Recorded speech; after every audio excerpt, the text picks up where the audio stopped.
சொல்லில் எந்த மாற்றமும் இல்லை, மாறாத செயல்கள் என்று ஒன்றும் இல்லையே.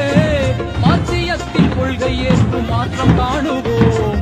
மக்கள் வாழ அரசமைத்து வென்று காண்போம்.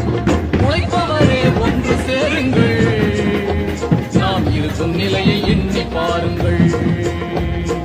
மறுப்பவர்கள் மறுத்து பார்க்கட்டும், நாம் இழப்பதற்கு ஒன்றும் இல்லையே.